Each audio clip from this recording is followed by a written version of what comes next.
You know that attitude I talk about every day, that chip on our shoulder we have here in Pennsylvania, the way we're governed by 3 letters, GSD. We focus on getting stuff done. Earlier, U.S. Secretary of Transportation Pete Buttigieg touring the Cleveland Cliffs steel mill, making a lot of the railroad tracks that get laid everywhere in America, and saying a lot more is happening here because of the big infrastructure law. I'm so thankful to all of the steelworkers leadership here for, among other things, helping us make the case to get this infrastructure bill done in the first place, which is now yielding these benefits for workers every day. And with these 2 men on one stage, yes, I went there. But I can't help myself. Strikes me that I'm looking at 2 possible very early front runners for the 2028 Democratic nomination. And I'm not going to ask you a question I know you're not going to answer, but just wondering if you could talk about how what you're doing today matters for whatever everybody's future ambitions might be. All I can say is that any job I've ever had, I've known the most important thing is to do that job well.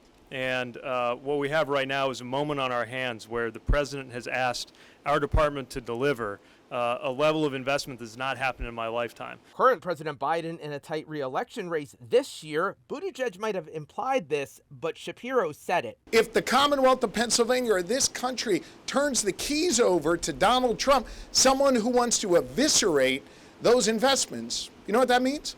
It means a lack of health care for over 1 million people.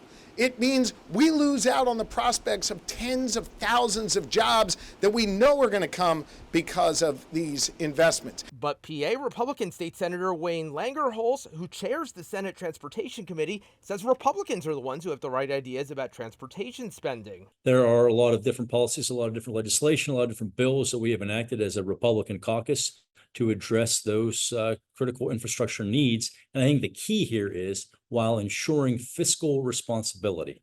You know, we all want to spend money like it's going out of style, but the question is, can we sustain it?